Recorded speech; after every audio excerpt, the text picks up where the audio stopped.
Alright, what's up, familia? Welcome inside the Big Rig. Hope you guys are doing good, keeping between the lines, got your load secure. Alright, man, let's get into a scary trucker story. Let's handle.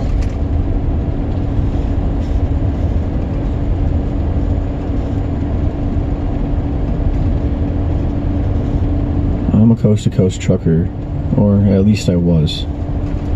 I've crisscrossed this country so many times over the years, I started to feel like I knew the land like the back of my hand.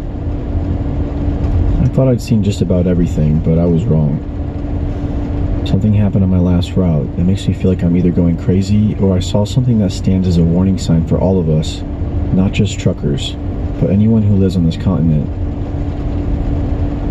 Regardless, I'll never be able to go near that region again.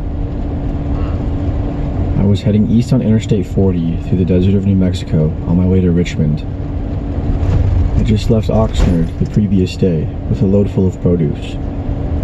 Typical route for me, something I've done hundreds of times. Hey, real quick, I've gone through that freeway, I-40, man, through New Mexico. Nice, good trucking right there. Peaceful. I love it. It was the start of the second day of my journey. I left the truck stop at about 4:30 in the morning and had been driving for about an hour. It was still dark out, and there was almost nobody on the road. I found myself in one of the long, flat, and empty stretches in the middle of nowhere when I suddenly had a tire blowout. It wasn't my first time, so I knew what to do and eased the truck off the road, and I came to an easy stop. I was mad about it though, as I always made sure my tires were in good condition, but unfortunately, sometimes things just happen. I put my hazards on and I got out to put reflectors on the shoulder and inspect the damage to see if it was something I could manage myself or if I would need roadside assistance. As I suspected, the tire was shredded, but I had a spare and everything I needed to change it. I was just about to lose a few hours of time. That and the night wind was blowing hard and cold. On second thought, I decided that even though I had a big magnetic flashlight, I should just wait for sunrise, since it wasn't far off. While I was waiting, I figured I'd have a few cigarettes to calm myself down. Hey, real quick, man. Said he has everything to change it. I rarely ever, actually, to tell you guys the truth, man, I've never heard of a driver changing his own tire. I'm sure it does happen. I'm sure it has. Usually you just call a tire service and they'll come and change it for you. But yeah, I don't think I've ever heard of a driver change his own tire.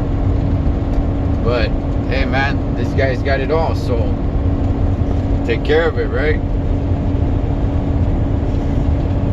I opened my passenger side door to block the wind, and I sat up on the step, just looking out at the big dark emptiness and all the stars while I blew smoke at it. It was quiet, immensely quiet. I went through several cigarettes, and when I was done, I just flicked the butts into the scrubland. Admittedly, that was an irresponsible thing to do, but I got my comeuppance. A huge gust of wind came and slammed the door shut right on me. I didn't have time to get out of the way, so I got smacked right in the face. What's worse, I had a lit cigarette in my hand as I tried to stop the door and shield my face, but it just got pushed into my lips and gave me a nasty burn. I shoved the door off of me and I stumbled onto the shoulder, kicking and cursing the pain away, thinking this trip was starting off pretty terribly. Then another cold blast of wind came from the northeast, seemingly just to add insult to injury. I turned to shake my fist at it for my lack of anything else I could do, when I saw something on the horizon. Wait, hold on. You turned to shake your fist at it? What the heck is this, man? A movie from the 70s or something? Like, damn you! Let's keep it going, man. It looked like a person, but they were glowing. Otherwise, there's no way I would have been able to see them in the darkness. The sight of them gave me chills on its own. They were standing at the apex of the slight incline I was on, maybe a mile or two away. They were small, but I could still make it out when I squinted. They were actually standing in the middle of the road, I looked on as they raised their hand into the air. They were holding something up like it was a spear. Then, gradually, more people started showing up behind him and either side of him, coming to stand with him at the top of the rise, all glowing the same impossible glow, and they were all waving objects in the air. There must have been 30 or 40 of them in all. Finally, it became obvious that they were threatening me with their weapons, spears, axes, and bows. In this moment, I felt frozen. An immense roar erupted from the army as they all charged forward at once. Whatever distance between us was about to be cleared in a matter of minutes. Their speed was unnatural, supernatural almost. Panicking, I felt the only thing I could do was climb out of my cab and hide. And when I climbed up and tried to open the door, I had somehow locked myself out, Good. and my keys were still in the cab. I kicked myself for being so dumb, but nothing was stopping this arm. Honestly, man, I'm not sure how you lock yourself out of the truck. I don't know what year this took place, but most trucks today and for the last few years, you have to lock it with the key on the outside. It won't allow you to lock yourself out. But again, I don't know what type of truck he has or what year it is. Of phantoms from running towards me. I turned back to face them, figuring if I died, I wouldn't die running or hiding. I would just face my demise head on. Within moments, they were just seconds away. They sped across the land like the wind itself, wailing battle cries and ready to tear me apart with their primitive weapons. Damn. My epiphany came in the last moments. These were lost souls of the Native Americans who died defending this land, which meant everything to them, but nothing to me. Just an endless expanse of dust and shrubs to pave a road across and drive through it without even stopping to appreciate it. I almost thought I deserved it. Even if I didn't do the killing or the paving, I did the driving over their graves, over and over again. I wonder why they blew out my tire, I thought.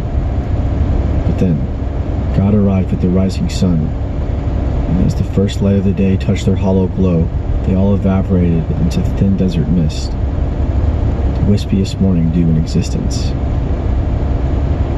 A gust of wind charged right through me, and I was almost swept off my feet. I stood there in awe, then watching the desert sunrise until a truck came rushing by and broke me from my trance. For the first time, at that moment, I thought to myself, what a god-awful noise that is. Alright, man. Alright, story's over. He almost thought he deserved it with this guy commit suicide afterwards or something. Son of a gun, man. The first kind of, I don't think I've ever heard anything like that before. I don't know if he really saw what he thought he saw, or was it the door that smacked him in the head, man, that made him start to hallucinate. Well, there you go, man. Nice little piece of history, I guess, and a scary story, trucker story there. Again, the changing the tire, the driver doing it himself, man, that's something new, at least for me. I'm sure there's drivers that do that, but usually you just call roadside service and they'll handle it. But look, if he said he saw lost souls of Native Americans coming to tear him apart, and he felt like he deserved it, man, this guy's got some confidence issues, man. As always, familia, live your life like you're on the road. Be aware of your surroundings and always keep a safe distance. Blood makes you greater, but loyalty makes you greater. Until next time, this is Ed the Total Trucker. Over and out.